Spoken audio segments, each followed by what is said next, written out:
নমস্কাৰ বন্ধু বান্ধৱীসকল, মই প্ৰণালী আৰু মই লৈ আহিছোঁ মোৰ চেনেলৰ অন্য এটা নতুন ভিডিঅ'। আজি ভিডিঅ'টোত মই ঔষধি গুণযুক্ত হেলচি শাকৰ ৰেচিপি এটা লৈ আহিছোঁ। তাকে আপোনালোককো অকণমান দেখুৱাবলৈ চেষ্টা কৰিম। আৰু ৰন্ধাৰ আগতে প্ৰথমে মই আপোনালোকক অকণমান ঔষধি গুণযুক্ত শাকবিধ দেখাই লৈছোঁ।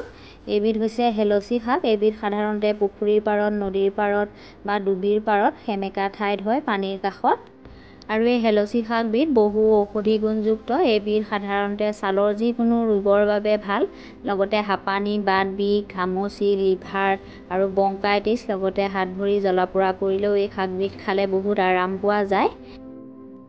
এতিয়া ৰেচিপিটো ৰান্ধিবৰ বাবে মই প্ৰথমতে হেলচি শাকৰ আগকেইডালমান এনেকৈ পানীৰ পৰা কোমল কোমল চাই বুটলি লৈছোঁ। শাকখিনি এনেও কোমলেই, তথাপিও মই আৰু একেবাৰে কোমল কোমল চাই আগকেইডাল ছিঙি লৈছোঁ।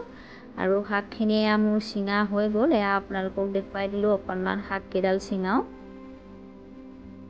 এতিয়া শাককেইডাল মই বাহিৰত ভালদৰে ধুই আনিলোঁ আৰু আপোনালোকক এয়া শাককেইডাল এতিয়া ওচৰৰ পৰা আকৌ এবাৰ দেখুৱাই দিছোঁ। এয়া চাওক, এইকেইডাল আজি মই ৰান্ধিবৰ বাবে অনা হেলচি শাক।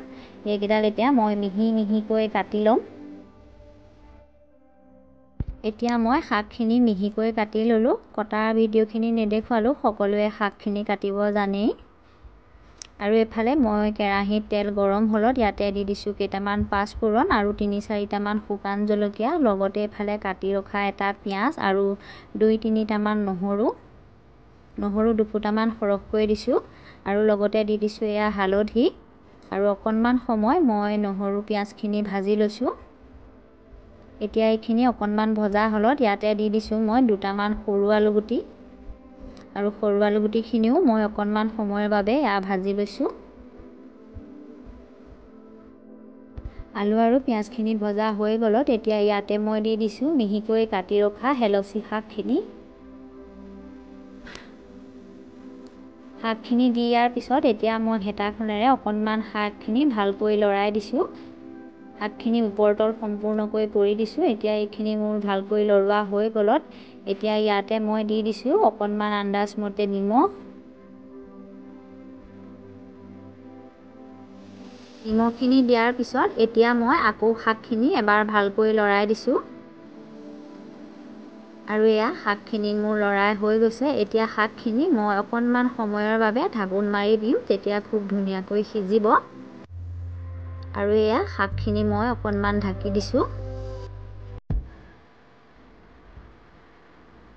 এতিয়া ৩-৪ মিনিটমান এনেকৈ ঢাকি ৰখাৰ পিছত এয়া মোৰ ভাজিখন ধুনীয়াকৈ সিজি গৈছে। এয়া দেখিছে, মই অকণমান আপোনালোকক ওচৰৰ পৰা দেখুৱাই দিছোঁ। এয়া দেখিছে, হেলচি শাকৰ ভাজিখন খুব ধুনীয়াকৈ সিজি গৈছে। এয়া মই অকণমান আপোনালোকক ওচৰৰ পৰা দেখুৱাই দিছোঁ। মই ভাজিখন আৰু অকণমান শুকান কৰিম, সেইকাৰণে আৰু অকণমান সময় গেছৰ ওপৰতে এনেকৈ ৰাখি দিম আৰু হেতাখনেৰে লৰাই থাকিম যাতে তলফালে ধৰি নাযায়। আৰু গেছৰ ফ্লেমটো একেবাৰে কমাই ৰাখিছোঁ। আৰু এতিয়া মোৰ ভাজিখন সম্পূৰ্ণ হৈ গ'ল। এয়া দেখিছে, ভাজিখন খুব ধুনীয়াকৈ সিজি গ'ল। এয়া মই গেছৰ ফ্লেমটো অফ কৰি দিছোঁ আৰু ভাজিখন আপোনালোকক অকণমান ওচৰৰ পৰা এনেকৈ দেখুৱাই দিবলৈ চেষ্টা কৰিছোঁ। এয়া দেখিছে, খুব ধুনীয়াকৈ আজি মই বনোৱা হেলচি শাকৰ ভাজিখন হৈ গৈছে। এয়া আৰু এই ঔষধি গুণযুক্ত হেলচি শাকবিধ খাবলৈ অকণমান তিতা হয়, বৰ বিশেষ তিতা নহয়, অকণমান তিতা তিতা লাগে, তথাপিও এবিধ খাবলৈ বহুত ভাল হয়। আৰু আপোনালোকৰ ওচৰে পাঁজৰে যদি এই শাকবিধ দেখিছে বা চিনি পায়, তেতিয়াহ'লে এই শাকবিধ এবাৰ মই বনোৱা পদ্ধতিৰে বনাই খাই চাবলৈ চেষ্টা কৰিব। গৰমৰ দিনত বিশেষকৈ ছালৰ যিকোনো বেমাৰৰ বাবে এই শাকবিধ খালে ভাল। আৰু আজি আপোনালোকে মই বনোৱা হেলচি শাকৰ ৰেচিপিটো কেনে দেখিলে জনাই কমেণ্ট এটা কৰি দিব। যদি ৰেচিপিটো ভাল দেখিলে তেতিয়াহ'লে লাইক এটাও কৰি দিব।